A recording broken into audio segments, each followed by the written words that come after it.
Verses on the Death of Dr. Swift by Jonathan Swift. Structure, Summary, Analysis. Hello and welcome to the discourse. Verses on the Death of Dr. Swift is a long satirical poetic eulogy that Swift wrote for himself in 1739. Though he continued to live till late 1745, he wrote about how people will feel at his death. The poem was inspired by a maxim by French moralist and author Francois de la Rochefoucauld. The maxim simply says, in the misfortune of our best friends, we always find something that does not displease us. Jonathan Swift begins his poem with this maxim, and then he continues his 500 lines long take on the maxim in this poem. Jonathan Swift seems to agree with the maxim, but at the end of the poem he does offer contradiction. He didn't write this poem as a confessional statement agreeing with the maxim. Rather, he wrote this poem to develop better human behavior and morals. Swift uses satire to criticize the follies and weaknesses of himself, his friends, and others as a cynical observer, and this creates an irony because it appears as if Swift is enjoying the description of follies and weaknesses of his friends and others, and thus is proving the maxim. Structure of verses on the death of Dr. Swift. It is a 500-line long poem that can be divided into 7 parts.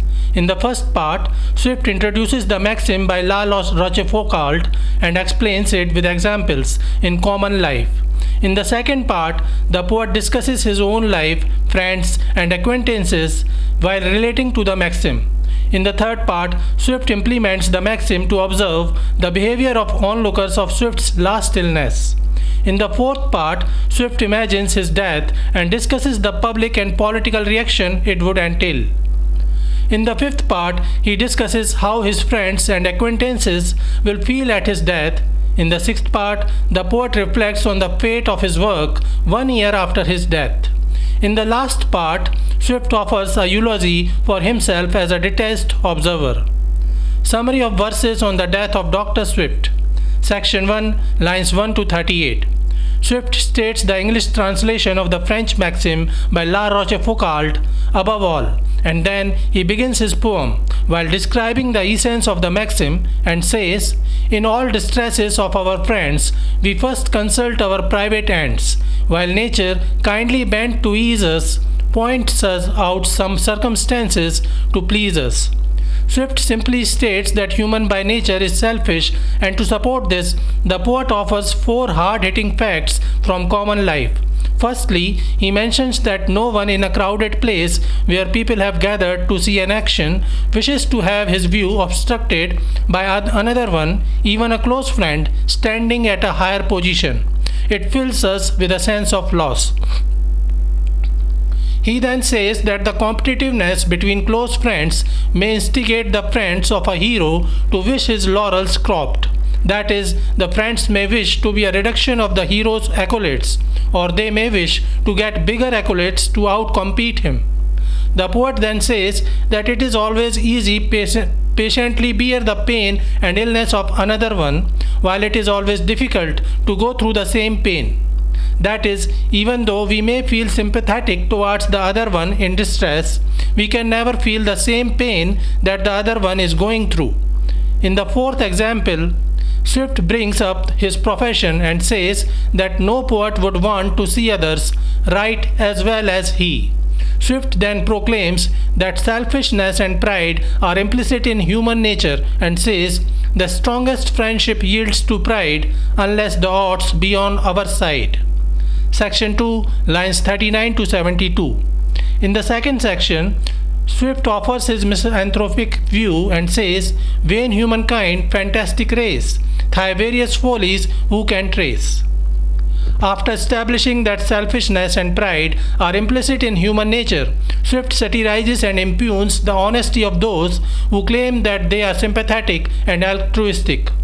Swift declares that the key characteristics of humankind are self-love, ambition, envy, pride. He then brings focus on himself and his friends, which include Pope, Gay, Arbuthnot, St. John, and Plotinus. He praises all of them and mentions the strength of each of them. but then he frankly admits his jealousy and mortification over their success and says, "When you sink, I seem the higher." He admits that when his friends fail, he feels some sort of pleasure in it. He then admits that his friends are highly skilled and successful, but claims that they are playing on his turf with tools of poetry, prose, wit, and irony, of which he was the original master. Thus, he suggests his superiority over his friends. He then offers a strong reference to the initial maxim and says, "To all my foes, dear fortune, send thy gifts, but never to my friend. I tamely can endure the first, but this with envy makes me burst." Section 3, lines 73 to 143.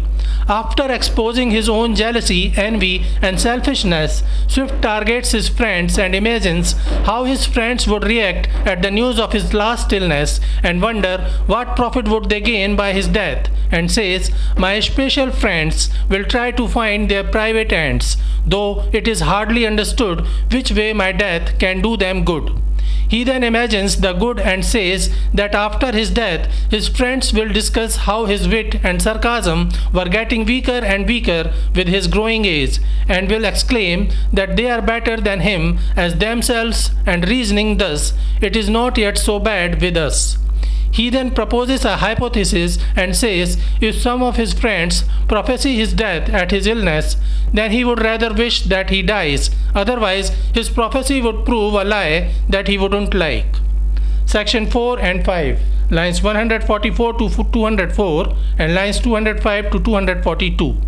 In these sections, Swift imagines the reaction of the public and close friends to the news of his death.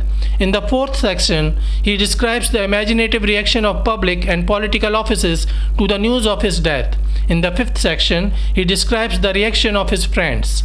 Then he declares that just like strangers, his close friends too will not be much affected by his death, and says that like strangers, his friends too will remain apathetic at the news of his death, and claims, "Indifference clad in wisdom's guise, all fortitude of mind supplies."